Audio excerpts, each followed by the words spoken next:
Dahil po, itong panganay ko, itong lalaki nandito. Ah, nandiyan ba siya? Nandun siya, pero wala siyang alam sa bilyar, kundi magpatalo eh. Hindi mo naman tinuruan. Ayaw magpaturo, tinuturong ko, ayaw niya. Baka akala ng mga tao, magaling dito ang kamukha niya.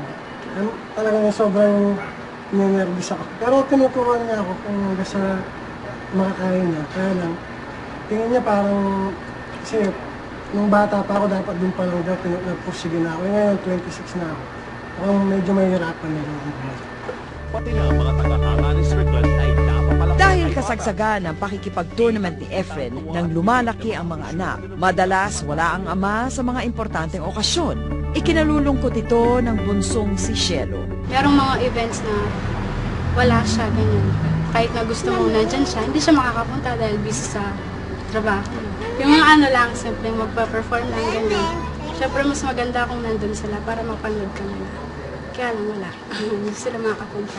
Minsan kasi sabi ko, hindi ka nakilala ng mga anak mo dahil ako lang palagi kasama. Nung maliliit yung mga bata, hindi nila gaano si Efren. Naiintindihan naman ito ni Efren. Alam naman nila, lagi yung anak buhay ko, yung bilyar tournament eh. Ito, yung anak ko, sumasama lagi to. Pag maglalaro ko siya, may inaabangan lagi to. Nervyosa si Aling Susan, kaya madalang siya sumama sa mga laban ni Efren. Nararamdaman daw ni Efren ang kaba ng asawa tuwing nanunood. Ang laban ni Efren noong 1999 World Pool Championship sa Cardiff, Wales, ang pinaka-ipinagmamalaki ni Aling Susan. Doon siya nakilala. Tuwan-tuwa, nagtatatalo nga kami lahat dito eh. He looks as casual as when he first started his first match in the group. For the title world champion, he's the king of the 9-ball ring, Efren Perez. Ito ang kauna-unahang laban ng bilyar na ibin-broadcast sa buong mundo. Filipinos stayed up till 3-4 in the morning to watch him play. We covered it here, but he just mauled the Chinese Taipei guy. He just played with him. The world professional pool champion, the magician, Efren. Sabi ni Nathaniels, binago ng laban sa Cardiff ang buhay ni Efren at ang imahe ng larong bilyar sa bansa. He won the championship 1999. And that's when pool or billiards got a boom in the Philippines. Within weeks, billiards halls were sprouting up all over Thomas Moroto, all over the country, like the basketball courts in every street corner. Naman sila, ang kalabang Pilipino na si Bustamante, si Django, yung kumpare niya sa finals, pagtitira si Bustamante, binubuo ng tao eh.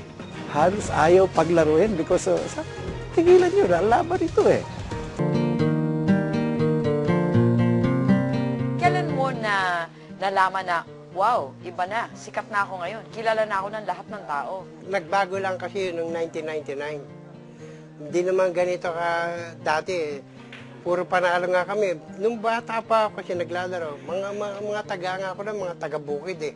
Mga bata, mga fans ko, miski wala pang tournament. Oh. Marami na akong fans, mga ano. Pero iba yung nangyari noong 1999. Bumundo na pagka darating ka, doon na lalo na, marami ka nang ino-autograph. Naisip mo ba na malaki ang contribution mo sa pagiging angat ng Pinoy? Hindi ko alam kung wala naging ganun. Sasabak ka pa ba sa tournament? Nasa iyo pa yung corona na pinakamagaling sa buong mundo? Hindi ko na naisipin na sa akin yung pinakamagaling.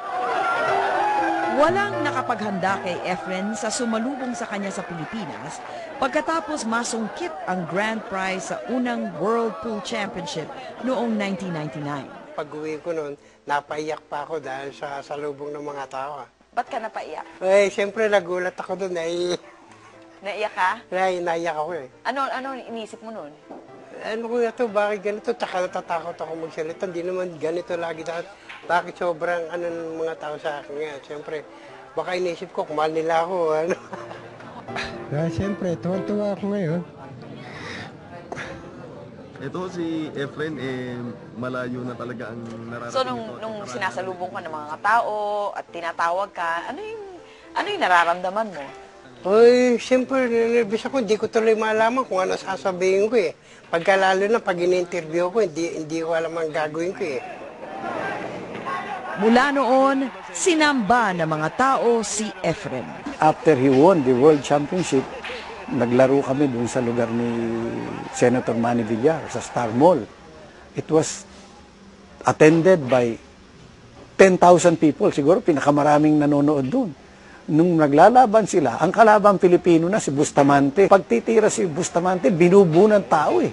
Halos ayaw paglaruin because tigilan nyo na, laban ito eh. That's how they like Efren. Ito yung pinanalo ko sa World Japan Championship. Kabi-kabilang parangal ang iginawad kay Efren mula noon. Presidential Legion of Honor noong taong 2000.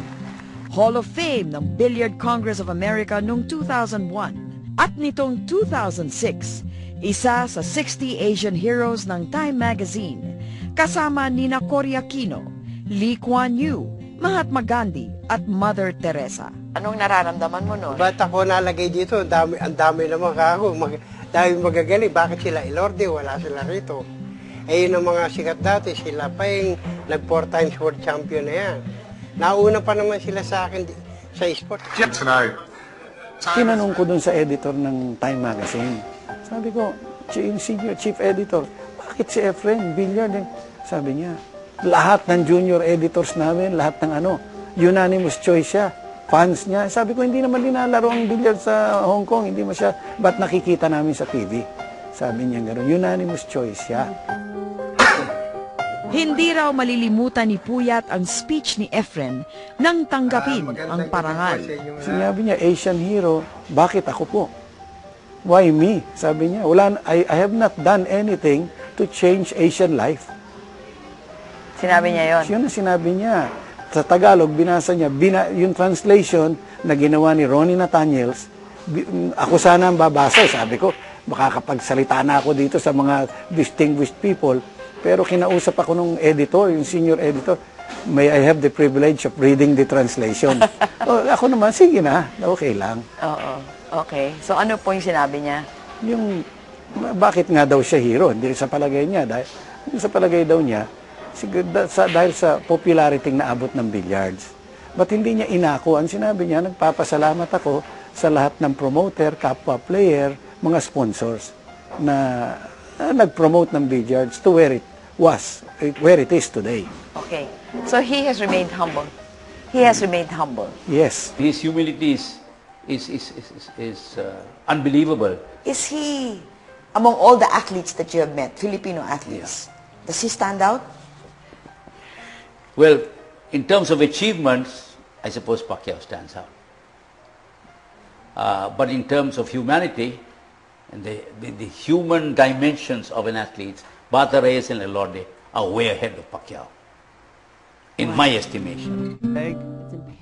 Nitong 2006, lalo pa raw pinahanga ni Efren si Nathaniels. Lumaban at napanalunan ni Efren ang $500,000 na premyo sa International Pool Tour ng multi-millionaire na si Kevin Trudeau. Bata won that, but didn't get paid. The Americans threatened to sue Trudeau. Bata said no. Django said no. Kasi sabi nila, yung unang-unang laban ko doon, $100,000, he paid me right away. This one, I know he has problems. So hintay tayo. We'll wait. Give him time. And he paid in installments. And Bata was very happy about that. And, you know, to him, money is not a prime consideration. His attitude is to make the Filipino fans in the audience happy. Yun lang. Pinaikot pa yung bola yung mano. Bukod sa pagbibigay aliw, malaki raw ang ibinabahagi ni Efren sa mga Pilipino at sa mga kapwa mandala. Nabigyan niya ng honor ang ating bansa na Pilipinas dumadating at saka ang pinakamalaki sa akin na nagawa niya is pag naglalaro siya abroad, yung nabibigyan niya ng kasiyahan yung mga bagong bayani natin.